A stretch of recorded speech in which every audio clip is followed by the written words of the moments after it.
Up a chair here by me, and I get to ask him questions, he gets to ask me questions, and we're going to talk to each other when we have strongly opposing views. That's huge, and I'm really grateful that we're here. That is absolutely huge. And so, with that introduction, Paul, if you would join us, get free speech. So, with that said, I'm going to ask Paul to introduce himself and say whatever he'd like, and your friends. And then I get to ask you questions, okay, and you get to ask me questions. There you go. And let's give quiet. I want to thank Elaine for the generosity, and that it's very generous to offer a voice for the First Peoples. We are not Indians. We did not. My late auntie, who was born right here, Upper Skagit, Blue, late Vi Hilbert, she told me we are not Indians.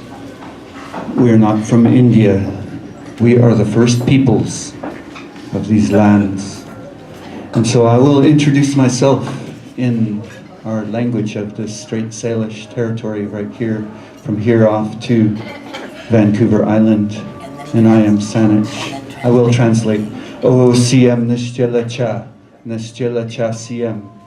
Genoai Quenchquela Quince Atia Squachel CM. I said, hello, friends and family. I have a good feeling in my heart today. Chiokten Sinasnat Chile Sin Ut Husseinich. I am Chiokten. I am from Saanich. Iasin Techel Swahela CM Nishtela Cha. It's good to see everyone. I come from Tom family, Ushatlap, right in West Saanich, and we're going to share some thoughts and feelings about who we are as human beings, about the things that our ancient people have bestowed upon us, and our understandings. OCM. I have an English name, it's Paul Wagner, but I am Chiokten. That's an ancestral name from these lands. OCM. Haishka, thank you, it says. And ladies, would you like to introduce yourself before we start? Okay, okay. Well, Paul,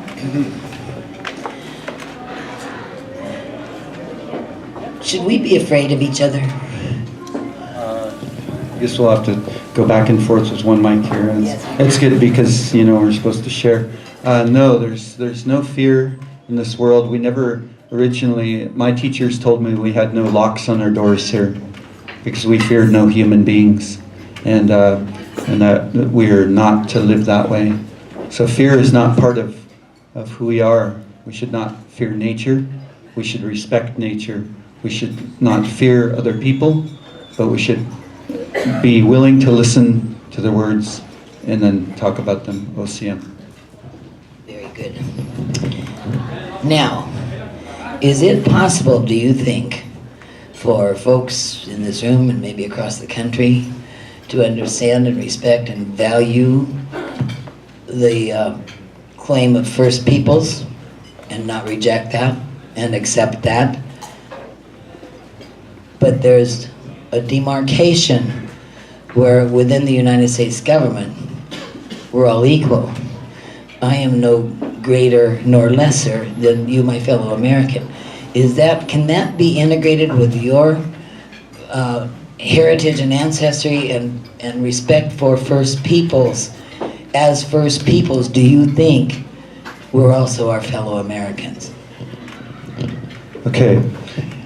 In the Constitution, it said we're all created equal. And, you know, those people who wrote those constitutions, they may have had those good ideas in their hearts, but unfortunately, as we went down the line, things changed. Because if you look at what happened to our people, you would understand that they never held that true to their action.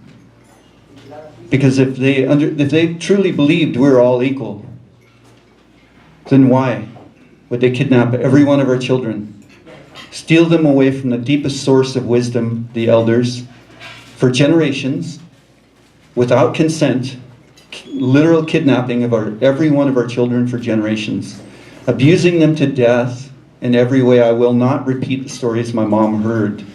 Her brothers give testimony of on Cooper Island, on the southern tip of Vancouver Island. And this is true throughout the Americas. This is not a Canadian thing. This is not just a United States thing. If that were held to heart and held to action, then why? Why did they kidnap every one of our children and abuse them to death in every form of abuse that you could imagine? And why did they force us to sign treaties at the threat of annihilation? If they believed we were equal to them, they would have been a teeny bit curious about our teachings, about our understandings, about our ways of life and the way that we see the world. And I have not seen that happen up till recent times. And we're only beginning to see some respect for our First Peoples. We're only beginning to see those things come in to this world today. Those are my feelings, OCM. Thank you. Okay, so let's acknowledge the reality of your words. I do that. I also acknowledge the reality that equal is still a goal. It's within the Constitution, but it's still a goal. Even though we had equal in the Constitution, women could not own property. Women could not vote. Black Americans on this continent weren't even considered human until after the Civil War. So equal is still a goal in the United States. We're working on it. Tribal members do not have the 14th Amendment. We want you to have that, but you do not. So we have a long way to go on equal, but here's my question back to you, Paul. We are here today, 2017. All of us value our history. All of us revere or revile our past. And none of us have clean hands. None of us are without clay feet. This country has done some things right and some things wrong. Our yesterday is our yesterday. So my question to you, Paul, is where are we today, and do you see our ability to go forward under the United States government system, under this republic form of government? Where do you see us today, and can we go forward together and find some improvements that work for everybody? OCM, it's a good question. We have to.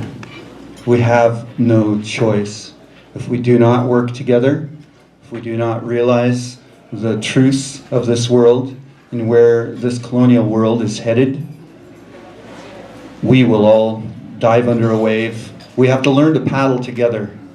That's my understanding. In one canoe, we're all in the same canoe today. The government treats a lot of the non-Indigenous people much like, people are starting to realize they're treating them much like they treated our First Peoples, our Indigenous people. They're realizing that they want to take away just like they took away from us. And we have to think about those teachings. We have to think about creating a future together. Those are my understandings, that our old people said, be like the trees and stand together. Stand like the trees, lift each other up. The trees, we learn from the cedar trees to lift each other up, not just the human people, but every other people out there, because our ancient ancestors understood that everything out there is people. The trees, the plants, the animals, they're not human, but they're people, and they deserve respect just like you would give your own child. And so with those understandings, we have to start treating the things around us with respect, not just the human people around us with respect, but all those things around us that live. If we want to have a future, we have to work together. We don't have any choice. Those are my feelings, OCM. Okay, now I'm going to ask you a really harder question. And again, I can't thank you enough for being here and being courageous and willing enough to respond. I just absolutely respect that. But here's a hard question, Paul. and I'm kind of going off recent conversations made by a tribal chairman who is not reflective of your Saanich people. But I'm hearing the word decolonization almost constantly. I'm hearing decolonization, and I'm hearing pre-European, and I'm hearing not necessarily you or the Saanich people, but I'm hearing several more aggressive tribes that really want decolonization, which is the code word for no longer the United States, as I understand it, or at least I'd like you to explain what you think is meant by these voices that promote decolonization, as though our American citizens are not equal to each other. Okay, so when the new brothers and sisters, people that weren't indigenous to these lands, came upon our shores, I was told by my elders that we welcomed them. I was told by my elders that they ordered the children to bring food to them and water to them because they'd been on a long journey. I was told that our people always recognized every single person that came to our shores as a human being. And we still do today. We're still offering teachings. We're still offering. We've given everything up. We've given up our own children. We've given up the lives.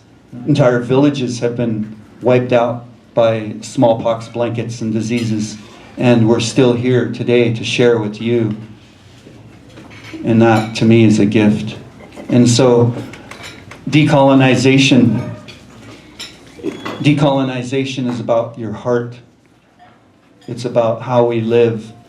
It's about being in harmony with everything that breathes and lives, and everything is alive according to our understandings. Every single thing was put here purposefully, intentionally. There are no mistakes and there are no coincidences in our understandings as indigenous people. So that means that everything out there was placed here for a very reason, just like you and I, and as you are here today.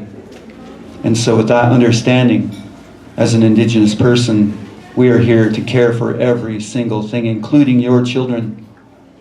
When I go out there and we shut down Chase Bank for potentially funding the end of the world with KXL pipeline, I let it be known that I stand there for the children of the CEO of Chase Bank and the CEO of TransCanada, for their children. This is not about being Indian. This is not about me against you.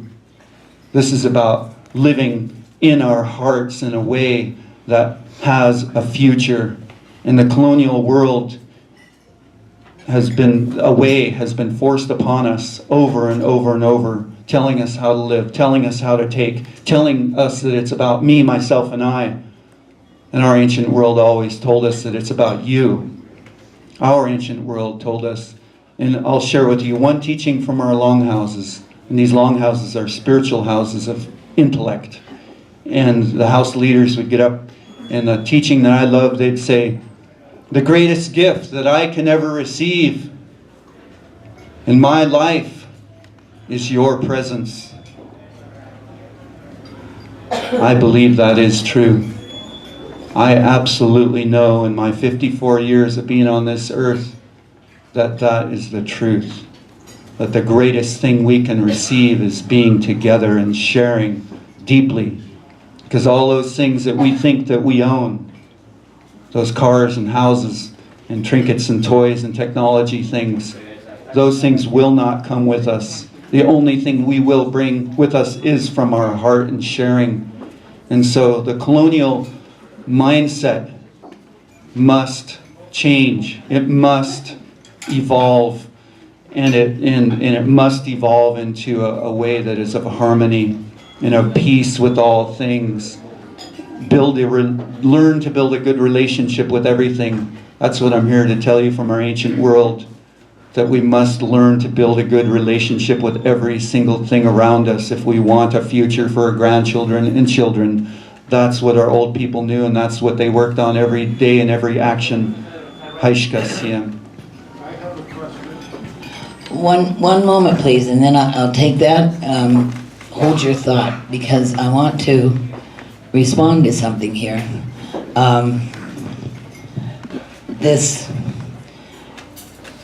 There is a very distinct, there's a larger issue that may be blocking our ability to hear each other, in my view. And that is, there is the heart and mindset that so deeply reveres its history and yesterday that Paul beautifully describes. And then there is the heart and mindset of the first pilgrims that came onto this continent, the first explorers that came onto this continent. And the mindset that I hear Paul describing is completely about yesterday. Awa. It's about yesterday. Awa. That means know in our language. Oh, wait. What I'm referring to Well, is let me right fin- now, I refer to our future. I refer to Oh. this moment. I do not refer to the past. I refer to all the things that are happening right now, right at this very minute. All the things that are going on in this world are happening now. Leonard, don't interrupt. I'm sorry, but I can't let you tell me what I said. Okay. I cannot say that. You'll have I cannot let somebody tell me what I said when it's wrong. I hear Forgive that. me for interrupting you. I hear that. I hear that. I guess the bottom line is, where are we going tomorrow? What does this country look like in the future? This country is at serious risk. We talked about that earlier this morning about some of the forces and the conditional future of the United States is truly a risk. There's global forces, we talked about all that. So I'm very concerned because I have one great-grandchild and another one coming. I want his and her world to be thriving just as you do yours. First thing I have to tell you, Paul, is that you said you're 54. My goodness, you look like my grandson. He's only 27. So you're living right. You're doing something right. But I also heard you say, and I don't mean to offend you, but I also heard you say that we need to understand your hearts and follow your hearts. Do your hearts see the end of the United States?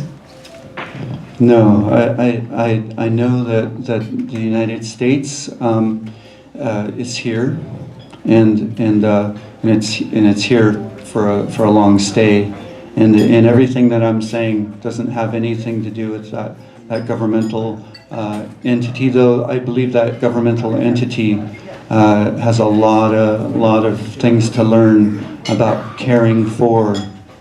Because the governmental entity of the United States is a corporation. It began as a corporation, and it began in the idea of profiteering and taking, and without giving back. And if we continue on that line of taking, and that mentality of taking and taking and taking without giving anything back to those plants, to those animals, to the very beings that are there, then that speaks of disrespect. That speaks of a high disrespect for all things. And with disrespect, there are seeds of disrespect planted, and those flourish. And so as those seeds flourish, we start to see the end of gifts. We start to see the end of species of salmon. We see the end of forests. How many of you have walked through there's less than 5% of forests in this end of the Salish Sea in Washington. There's less than 5% natural animals in this end of the Salish Sea. There's less than 5% indigenous people left in the Washington state end of the Salish Sea. And if that colonial action is not of destruction, then I don't know what destruction means, because it has laid an enormous wave of extinctions and destructions upon these lands, and to teach children about where to think from the heart, from the hutch, the intellect of your heart. Those are things that are of importance. Those are the things that can create harmony and balance in this world, and those are the things that I speak of when I speak of decolonization. And the United States Sure, I think it can continue, it can grow, and it can evolve into something that could be in peace with things around us. It could be at peace with our future generations if it chose to. If we can get it to that place, we can have a future. But if we continue upon these lines of destruction, I do not see a future until we adopt new ways of understandings, new ways of working from right here and thinking from here, deciding from here, from our heart, OCM. Thank you, Paul. Okay, I'm going to open up. We have a gentleman that has a question, and I want to invite questions from everyone that you can put your question to Paul or to me. Questions you have never been able to ask before. Well, I appreciate your fine words, and I loved hearing them. And I have a simple question, and I don't know where your casinos fit into this. Oh, you mean into the lines? Let me sister talk about this. OCM. He's a better speaker. Good afternoon. Thank you for allowing me to come in and speak. My name is Michelle Vendiola, and I'm with the Red Line Salish Sea, formerly the Bellingham No Dapple Coalition. And so I'd like to address a few things, and the casinos may have something to do. I don't really know. The question just said, where does it fit in? And it may have something to do with the funding. I don't know what that question really is referring to. Can you specify what you mean? I know you get lots of money from the federal government. I know you have fishing rights. I want to know how, with all of the fine words we heard from the paper there, how casinos fit into that. Casinos are a pain in the ass to me, and I've never spent 5 cents in it. So your friend is asking, how do fishing rights, how do casinos, how do federal government funding fit into what Paul is saying? And what I'd like to answer is that the treaty rights give the federal treaty rights are the supreme law of the land, and that gives indigenous nations the nation status to make their own rules, to make their own governments, to have their own policies, and to develop their own economic base. And that means that to grow their own economy. And whatever that looks like, a casino, fishing, or anything like that. And so that is how that fits in, I suppose, if that's a basic question or answer to your question. But what I'm here to say is that hopefully what we're doing outside is an attempt to educate the group or educate other people who may be watching, educate the broader community respectfully because I've read up on Elaine, and I've read up on the things that she's been a part of. The organization called SARA, the Citizens Equals Rights Association. And that organization, if you all are familiar with, has gone across the nation to try to circumvent tribal sovereignty and tribal rights, tribal treaty rights. And not only that, but to say that, to give a fear factor, that those are going against your own rights, when in fact they don't go against your own rights. And I think the fear factor puts in, it creates a division within our communities. It creates the fact that somehow you're getting something, you're getting the bad end of the deal, when in fact that our communities, our nation, and we have a treaty, and it's honoring the Constitution of the United States to recognize the supreme law of the land. If you're a patriot, if you believe in this country, then you honor the Constitution. And then on top of that, I would like to say that I'd like to just ask a question. Who is endorsing this event? The endorsers of this event, as far as I know, are Liberty Road or whatever, something like that, the Republican Party, right? And the Republican, and then, I personally am. yeah. If you like my name, I personally am sponsored. I know the Republican Party had a fundraiser and they brought Elaine, and that they brought you to speak at their fundraiser, the Republican fundraiser. And I'm just asking the question, why did they do that? And what was their purpose? What's the political agenda for bringing someone who's so anti-tribal people? Then that would be an interesting. And is this a political ploy to, now that I'm bringing this up, to try to take the words away from me? My name is Michelle. CAPR is sponsoring this Citizens And Alliance so- for Property Rights. You're a guest, so. And the other thing that I would like to say, don't touch me. The other thing that I would like to say is that if who do the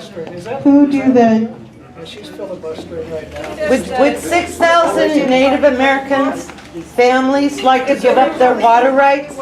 Maybe we can be on an equal footing The then. Republican Party works for corporations. If the Republican Party works for corporations, they are working on behalf of... Okay, Michelle, quiet please, quiet please. That means on behalf... Michelle. No, that means on behalf of... Michelle. Sharon's point. Michelle, we would like you to stay, but you will be asked to leave if you do not be quiet. You are a guest here. Thank you. For those of you who would like to stay, those folks with differing views who would like to stay, we welcome you to. But this is a workshop that is not yours. And so we're gonna proceed. Would you folks kind of move off there so we can go on? Okay, well, thank you for having the Yes, time to share yes. some of our feelings and Very understandings. good. So now we got a short clock and much to do, so please leave. Okay. Thank you very much. We'll just, since we're on indigenous territory here, all of our territories have been occupied by our First Peoples. We've been here since time immemorial. Paul. And I just want to sing a prayer. Sing it out the I want to sing a door. prayer for you Sing it all. out the door, I Paul. want to sing a prayer Lead that your we people out the can door.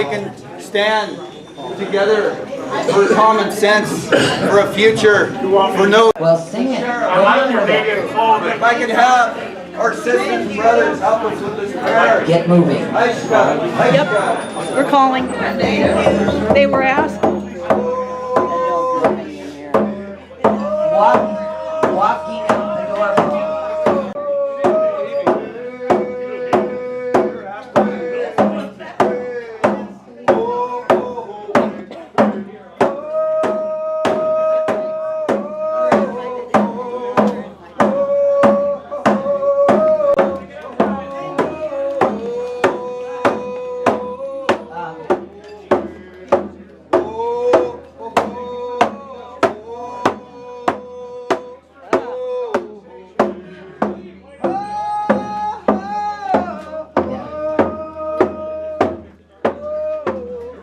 Let's give him a hand.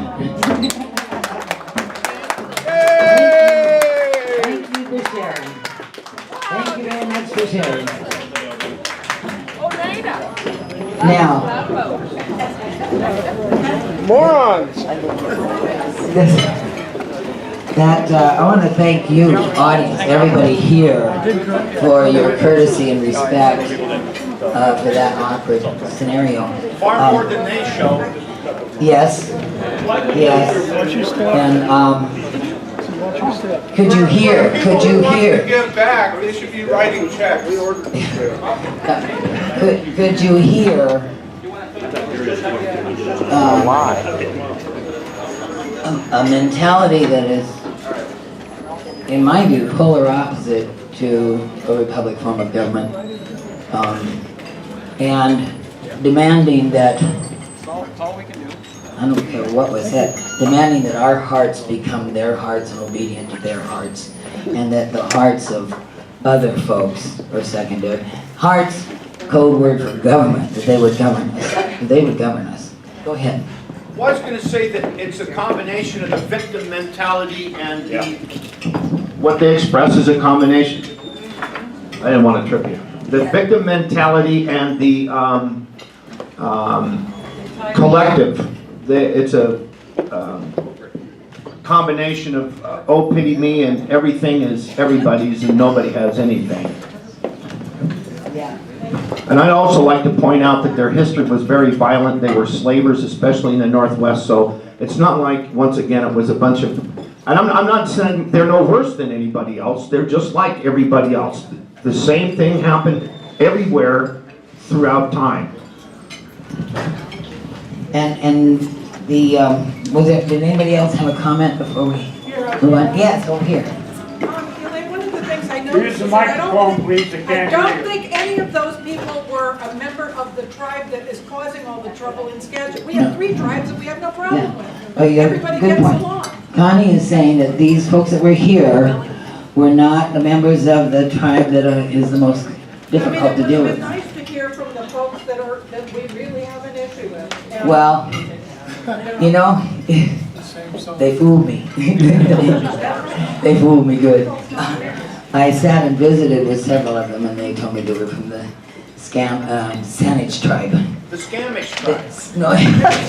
Yeah. The Samish tribe, the Saanich tribe, which is an offshoot of the Samish tribe. And I've heard very good collaborative things about the Samish tribe. And so they told me they were from the Saanich tribe. And they were really grateful to be here and it was all smoothie roses, and didn't it start off nice and then boom, when it comes in it's like, fooled you. But we need to know this. We need to understand and hear this and experience this. They And were move a through. Canadian tribe. A Canadian tribe? Probably paid to come here and be disruptive on behalf of their brethren at the Swinomish or someplace else. Yes? So I continue to hear the gentleman say OCM, OCM. Yeah. It reminds me of the 767. Brian, would you use the microphone, please? I continue to hear the gentleman say OCM, OCM before and after. And it reminds me of some of those of other faith when they're driving a plane into the ground or something like that. They say God willing, God willing. Yeah. And so that OCM after everything appeared a lot to be like as a God willing or all of Yeah. whatever. That'd be an interesting piece to research, you know? We could say see nuts, see nuts, I see nuts. Here and then, No, too much of a question, but, Hold the microphone. oh, sorry, I didn't want to be too loud.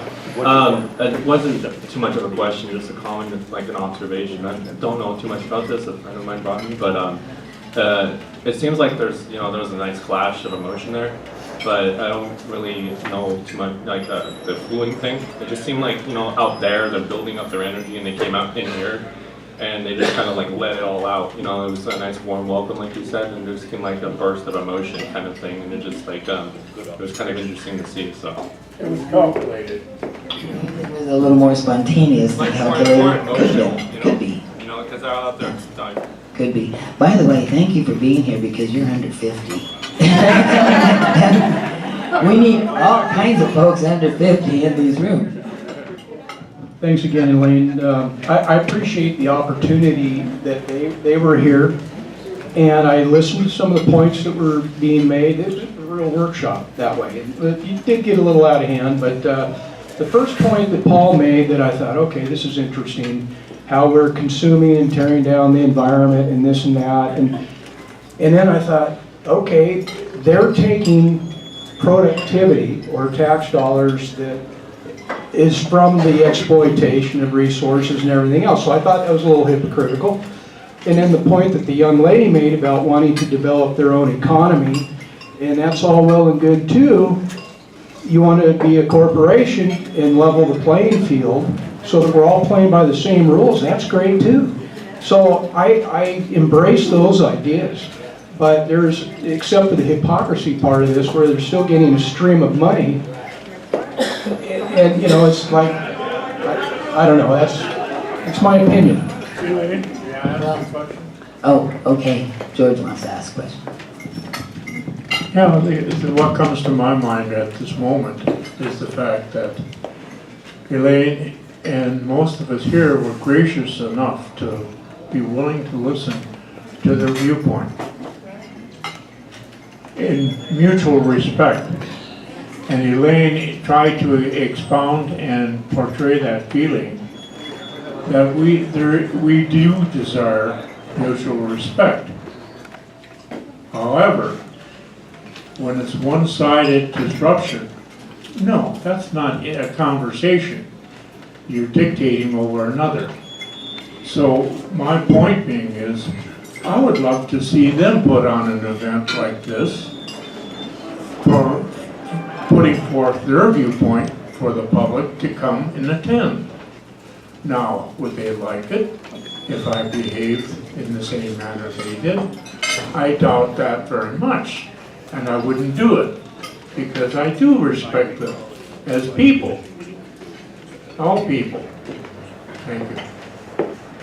Thank you, Judge. We in this room and our thoughts don't reflect the whole world's thoughts, nor do theirs reflect all the tribal, but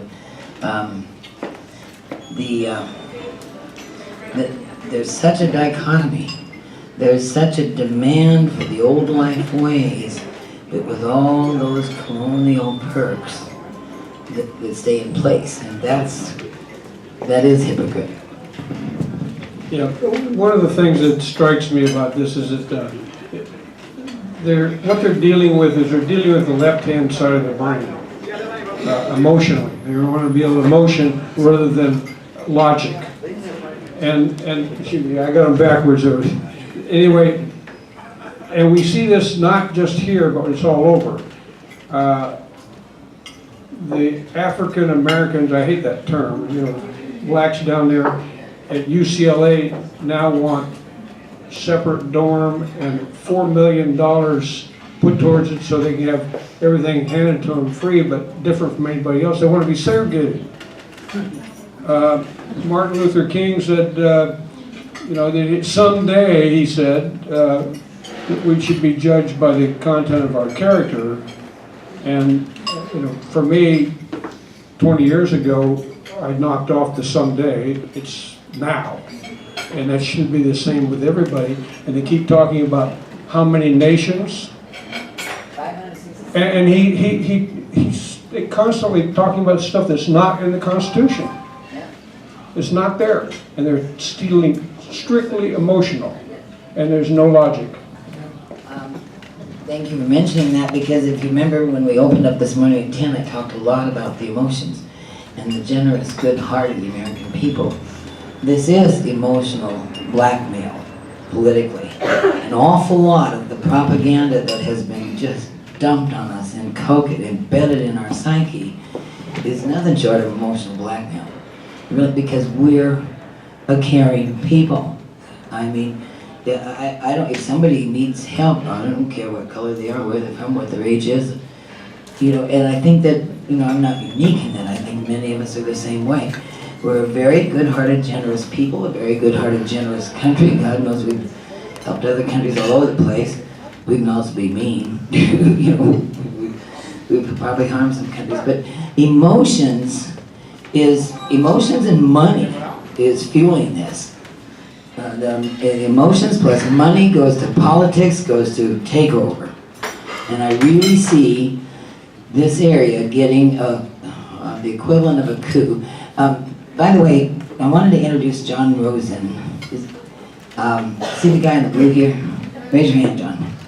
Hey, John, when I came out here before, John put a little luncheon together with some marvelous players and officials from Skagit and the profession, and even Anacortes. You invited the Anacortes mayor and whatnot. Wonderful luncheon.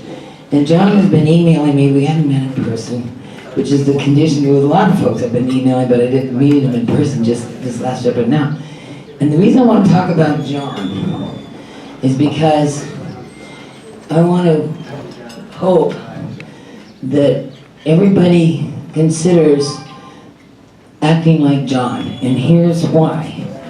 John has schooled himself. John's a curious guy. He's also a bright guy, really bright guy, but he's a really curious guy, and he's brave. He's very courageous, and he gets information But the difference with the folks, with John and so many others that I meet across the country, is we get this information and by God, we know what's going on.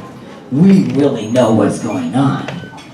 But what do we do about it? Do we share it? Do we talk it? So there was an occasion just before my daughter and I were leaving to go back home, when John said, why don't you come out? And he gave us some tulips, because he has the Washington Bulb Company. He gave us some beautiful tulips. And he said, wait a minute, I want you to see something. And John goes to the back of his trunk in his car and opens up his trunk. And his car is full of copies of my books, photocopies of different handouts. His truck, the trunk of his car is a rolling library. And everywhere John goes, he says, read this, do this. You know what I mean? John is that one person making a difference. John's the best example. Yeah. And so when we get to some strategies about what can we do, one of the simple things is put some stuff in your trunk, you know? And just put some junk in your trunk and pass it around, you know? And make copies. Because this information, remember, you have 116,000 folks that live in Skagit County. And you will not be rolled over by 541. Or a little short fat guy with a cedar bark hat. Unless you let them. And you must support your elected officials, and those that waffle or wiggle or take a few bucks get removed immediately, recalled, whatever. But you get this representative government back on the ground rock solid, and you're off to a wonderful, wonderful start. So, who's the lady that... Elaine? Yes. You're the lady. You can talk about the benefits that the tribes get in our area, and then ones who have casinos versus the ones who don't. Yes. We'll do that, and then I want somebody reminded me to have a discussion on what government-to-government relationship should be, and I want to go back to And Elaine, I just went outside and had a talk with them. Yeah. And one of the Would you use questions... the microphone, please, so we can hear you? I just went out and had a talk with them, and one of the questions I asked is, how do you feel about Indian gaming buying politicians, giving money to politicians? And the gentleman with the drum said, I don't know anything about that. When I said to one of the gals over there, lives in McCormick, and I asked her, I see such a great need over there. I said, how do you feel that the tribe has gotten, since 2008, $76 million from the Housing Authority and other agencies? Where's that going? Her answer was, that's not any of your business. You're not Swinomish. But we paid for it. That's what I said. But we paid for it. That's taxpayer grant money.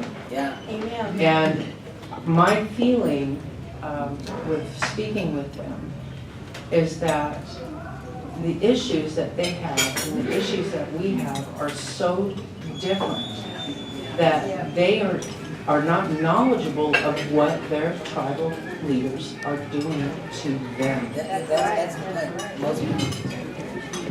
That's a really excellent point. The tribal members, most of the tribal members are completely uninformed about what their leaders are deciding or doing. They do not have, like we have public notice and full disclosure and public comment, we have free speech. Tribal constitutions do not provide their members with the same set of due process, open meetings, transparency. And so a lot of the tribal families have no idea what the decisions are at all. Benefits. There are, and this leads me into a long answer on the benefits.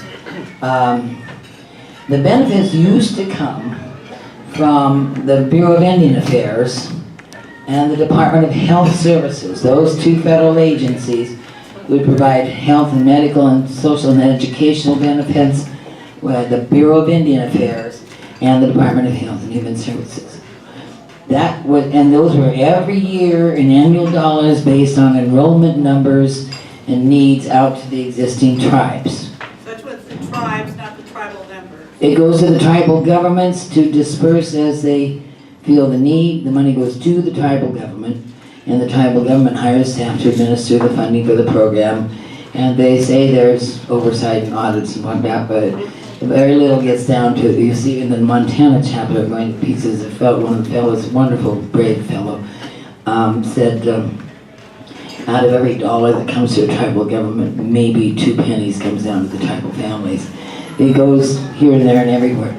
But there were just basically those 2 federal agencies sending some funds to the tribes, and occasionally maybe the U.S. Department of Agriculture, but not much. Then, voila, Washington State and Governor Mike Lowry came up with that Centennial Accord and created that government-to-government relationship, self-inflicted upon Washington State, creating a state trust relationship with an Indian tribe. Never before done, should not have been done. Your job is to get it undone. Absolutely get that undone. When he did that in 1989, he took that model to President Clinton then, who modeled the Centennial Accord in his executive order that created an Indian agency in every federal agency. So we went from 2 or maybe 3 federal agencies funding these tribes to 29 agencies, not only funding these tribes, but they have to budget and count. They have to make sure they're doing their part, each and every one of them. So we now today have 29 federal agencies funding 567 tribes annually. And that's probably a number, if you look over a 5-year, 10-year period, that's equivalent to the military budget. I mean, that's an enormous number. And that has never, ever been audited. But it may get audited now. A lot of hope on the horizon for things that are happening. But before I get to the hope, we'll save hope for the end of the meeting. Before I get there, I want to speak of this government-to-government relationship, because that has been conflated when it comes to tribes. You know, Washington State, well, let's look at Skagit County. Skagit County has a government-to-government relationship with Snohomish and the neighboring counties. You know, Washington State has a government-to-government relationship with Oregon and Idaho, even Canada. Government-to-government relationship. This means we separate governments will work cooperatively where appropriate and collaboratively where appointment. But Washington State has no fiduciary accountability to a neighboring government. It doesn't have a fiduciary accountability to Oregon or Idaho or Canada. Government to government is even Steven, you know, coordinating your respective governing authorities and jurisdictions, maybe collaborating to meet some mutual needs, but one is not subservient to or demanding of the other in a legitimate government to government. But Washington State has this Centennial Accord and has created a state trust relationship with the Indian tribes, which is far more than government to government. It's not just Lowry saying, we want to work collaboratively with you guys. He's saying, we see gaming coming to Washington State. We'll give you a little of this if you'll give us a little of that. And we want to have a fiduciary relationship with you. And we're going to start giving you state taxpayer dollars too, on top of the federal taxpayer dollars you already get. Double dipping, absolute double dipping. The trust relationship came not from Congress, and not from, and I said this in the dinner, so if I'm a little repetitive, it's because we learn by rote. The federal trust relationship that determined that the tribes are quasi-dependent sovereigns did not come from Congress. Congress never ever didn't come from the framers of our Constitution. It did not come from a single president.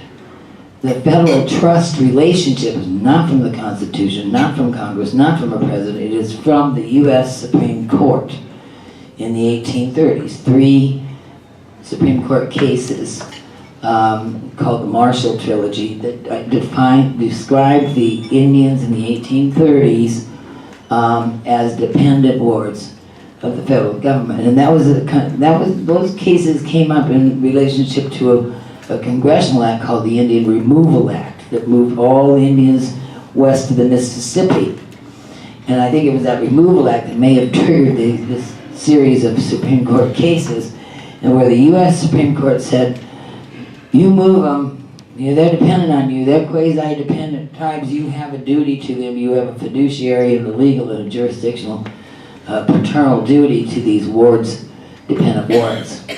That's where the trust relationship came from. Well, the good news about that is what the Supreme Court giveth, the Supreme Court can taketh away. We had ugly rulings, such as the old Dred Scott decision that said blacks weren't human, could never be citizens. That was a Supreme Court ruling. We've had court rulings in the past that supported segregation, supported slavery. What the Supreme Court giveth, the Supreme Court can taketh away. And that tendency is happening now in the U.S. Supreme Court. The rulings that have gone up to the Supreme Court since the year 2000 have predominantly come down on the side of citizens, property rights, counties, states authority. They have continuously reined in tribal government overreaching, and particularly in the last 10 years.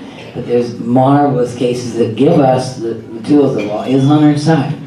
Where the problem is you've got governors like Lowry, and then Locke, and then Gregoire, and now the wonderful Jay Inslee.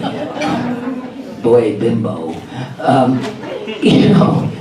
And these governors have not asserted, they have not said, I'm the governor of this state, by God. You mess with our state authority, our 10th and 11th Amendment, you mess with our state sovereignty, and you deal with us. That hasn't happened since at least Lowry, and probably sooner.